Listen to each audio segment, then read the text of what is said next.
আসসালামু আলাইকুম। সবার আগে বাছাই করা 10টি আন্তর্জাতিক খবর জানিয়ে দেব। প্রথমেই থাকছে শিরোনাম। তবে তার আগে অনুরোধ থাকবে ভিডিওটিতে একটি লাইক দিবেন।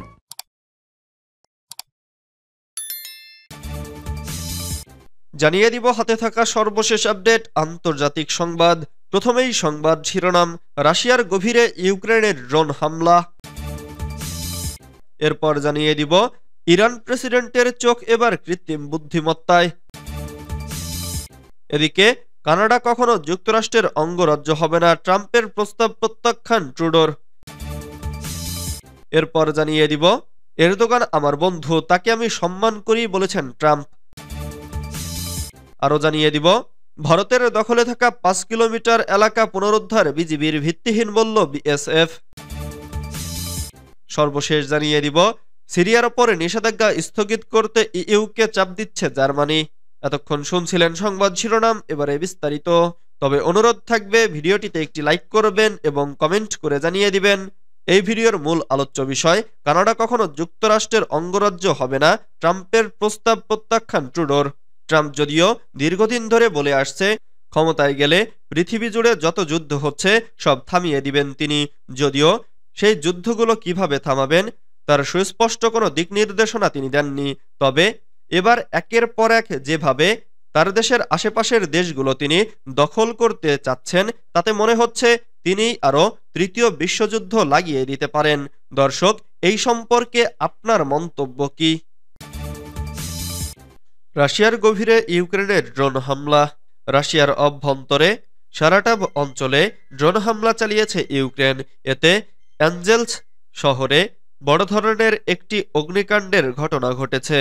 স্থানীয় গভর্নর বুধবার এ তথ্য জানিয়েছে। সংবাদ মাধ্যমের খবরে বলা হয়েছে, শনিবার ওই অঞ্চলে রুশ বাহিনীর কৌশলগত বোমারু বিমানের বড় একটি ঘাঁটি রয়েছে, যা দেশটির পারমাণবিক বাহিনীর অংশ। ইউক্রেন এর আগেও ড্রোন দিয়ে ওই ঘাঁটি লক্ষ্যবস্তু করেছে। সর্বশেষ মঙ্গলবার রাতে চালানো ড্রোন হামলায় সেটিকে লক্ষ্যবস্তু করা হয়েছে কিনা সে বিষয়ে কিছু বলেননি গভর্নর। রুশ সংবাদ মাধ্যমের খবরে বলা হয়েছে, ড্রোন হামলায় একটি তেলের ডিপোতে আগুন ধরে গেছে। সামাজিক যোগাযোগ মাধ্যমে প্রকাশিত অযাচাইকৃত ভিডিও ও ছবিতে ধোঁয়ার কুণ্ডলী ও দাউ দাউ করে জ্বলা আগুনের দৃশ্য দেখা গেছে। টেলিগ্রামে এক পোস্টে আঞ্চলিক গভর্নর রোমার বুসারগিন বলেছেন, ভলগা নদীর বিপরীত দিকে অবস্থিত সারাটাভ ও অ্যাঞ্জেলস শহর সিরিজ ড্রোন হামলার শিকার হয়েছে। এতে একটি শিল্প প্রতিষ্ঠানে আগুন লেগেছে, তবে কোনো হতাহতের ঘটনা ঘটেনি। ইরান প্রেসিডেন্টের চোখ এবার কৃত্রিম বুদ্ধিমত্তায়। দেশে কৃত্রিম বুদ্ধিমত্তার উন্নয়ন সহজতর করার প্রয়োজনীয়তার ওপর জোর দিয়েছেন ইরানের প্রেসিডেন্ট মাসুদ পেজেশকিয়ান। বুধবার 8 জানুয়ারি এক প্রতিবেদনে এ তথ্য জানিয়েছে তাসনিম নিউজ এজেন্সি। পেজেশকিয়ান মঙ্গলবার 7 জানুয়ারি সাংস্কৃতিক বিপ্লবের সুপ্রিম কাউন্সিলের একটি সভায় এমন মন্তব্য করেন, যা কৃত্রিম বুদ্ধিমত্তার বিভিন্ন দিক, বিদ্যমান চ্যালেঞ্জ এবং এর বিকাশের প্রয়োজনীয়তার উপর জোর দেয়। বৈশ্বিক শক্তিগুলোর মধ্যে তীব্র প্রতিযোগিতার কথা উল্লেখ করে ইরানের প্রেসিডেন্ট বলেন, ইরানে এআই এর উন্নয়নে কোনো বিলম্ব হলে তা হবে ক্ষতিকর এবং অপূরণীয়।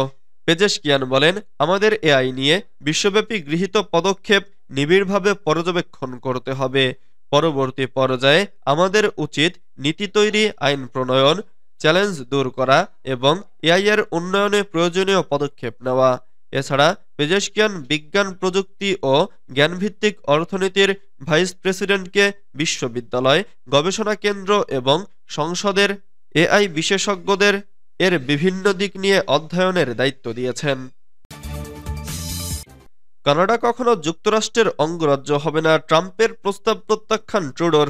কানাডাকে যুক্তরাষ্ট্রের 51তম মার্কিন অঙ্গরাজ্যে পরিণত করার ডোনাল্ড ট্রাম্পের পরামর্শ প্রত্যাখ্যান করেছেন কানাডার প্রধানমন্ত্রী জাস্টিন ট্রুডো।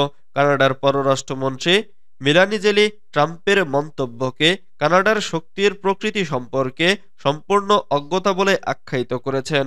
সোমবার কানাডাকে যুক্তরাষ্ট্রের 51তম অঙ্গরাজ্যে পরিণত করার ইচ্ছা পোষণ করেন বলে জানিয়েছেন যুক্তরাষ্ট্রের নবনির্বাচিত প্রেসিডেন্ট ডোনাল্ড ট্রাম্প। তবে তার এ প্রস্তাব প্রত্যাখ্যান করেছেন কানাডার প্রধানমন্ত্রী জাস্টিন ট্রুডো। এক্সে এক পোস্টে ট্রুডো লিখেছেন, কানাডা কখনো যুক্তরাষ্ট্রের অংশ হবে না, এমনটা কখনো হবে না। আমাদের দুই দেশের শ্রমিকরা ও সম্প্রদায়গুলো একে অপরের সবচেয়ে বড় বাণিজ্যিক এবং নিরাপত্তা অংশীদার হওয়ার থেকে উপকৃত হয়। মার এ লাগোতে একটি অনুষ্ঠানে ট্রাম্পকে প্রশ্ন করা হয়েছিল, তিনি কি কানাডা অধিকার করতে সামরিক শক্তি ব্যবহার করার কথা ভাবছেন? জবাবে তিনি বলেন, না, অর্থনৈতিক শক্তি। কারণ কানাডা এবং যুক্তরাষ্ট্র সেটা আসলেই একটা ব্যাপার হতে পারে। এদিকে কানাডাকে যুক্তরাষ্ট্রের ৫১তম অঙ্গরাজ্য হওয়ার প্রস্তাব নিয়ে আলোচনার মধ্যেই এবার দেশটিকে যুক্ত করে যুক্তরাষ্ট্রের নতুন মানচিত্র প্রকাশ করেছেন নবনির্বাচিত মার্কিন প্রেসিডেন্ট ডোনাল্ড ট্রাম্প। মানচিত্রের ছবি প্রকাশ করে নিজেদের সামাজিক যোগাযোগ মাধ্যম ট্রুথে তিনি লেখেন, ওহ কানাডা, এরদোগান আমার বন্ধু, তাকে আমি সম্মান করি, বলেছেন ট্রাম্প।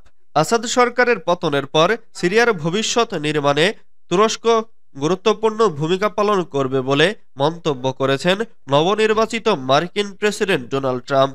স্থানীয় সময় মঙ্গলবার ৭ জানুয়ারি ফ্লোরিডায় তার মার এ লাগোতে একটি প্রেস ব্রিফিংয়ে একথা বলেন ট্রাম্প। সংবাদ সম্মেলনে ট্রাম্প সিরিয়ার পরিস্থিতি এবং এই অঞ্চলে তুরস্কের গুরুত্বপূর্ণ ভূমিকার উপর জোর দিয়ে বিদেশি নীতির মূল বিষয়গুলো তুলে ধরেন। এ সময় ট্রাম্প তুরস্কের প্রেসিডেন্ট রিসেপ তাইয়িপ এরদোগান সম্পর্কে বলেন, তিনি আমার বন্ধু এবং তিনি এমন এক ব্যক্তি যাকে আমি পছন্দ ও সম্মান করি। এছাড়া তিনি প্রধান শক্তি হিসেবে তুরস্কের আঞ্চলিক ভূমিকা এবং এরদোগানের সঙ্গে তার ব্যক্তিগত সম্পর্ককে স্বাগত জানান। তিনি বলেন, আসাদ সরকারের পতনের পর সিরিয়ার ভবিষ্যৎ নির্মাণে আঙ্কারা গুরুত্বপূর্ণ ভূমিকা পালন করবে। ভারতের দখলে থাকা ৫ কিলোমিটার এলাকা পুনরুদ্ধার বিজিবির ভিত্তিহীন বলল বিএসএফ। রাজনৈতিক টানাপোড়েনের মধ্যেই সীমান্তে ভারতের দখলে থাকা ৫ কিলোমিটার এলাকা পুনরুদ্ধার করে নিজেদের দখলে নিয়েছে বাংলাদেশ। তবে এ খবরকে ভিত্তিহীন বলে দাবি করেছে দেশটির সীমান্তরক্ষী বাহিনী বিএসএফ। মঙ্গলবার ৭ জানুয়ারি এক প্রতিবেদনে এই তথ্য জানিয়েছে ভারতীয় সংবাদ সংস্থা পিটিআই। প্রতিবেদনে বলা হয়েছে, বাংলাদেশের সীমান্তরক্ষী বাহিনী বর্ডার গার্ড বাংলাদেশ আন্তর্জাতিক সীমান্ত বরাবর ভারতের অন্তর্গত ৫ কিলোমিটার ভূমির নিয়ন্ত্রণ মিলেছে এমন প্রতিবেদনকে ভিত্তিহীন এবং দায়িত্বজ্ঞানহীন বলে প্রত্যাখ্যান করেছে বিএসএফ। এক বিবৃতিতে বিএসএফ এর সাউথ বেঙ্গল ফ্রন্টিয়ার বলেছে, বাংলাদেশি সংবাদ মাধ্যমের প্রকাশিত এই ধরনের প্রতিবেদনের সত্যতা ও যোগ্যতার অভাব রয়েছে।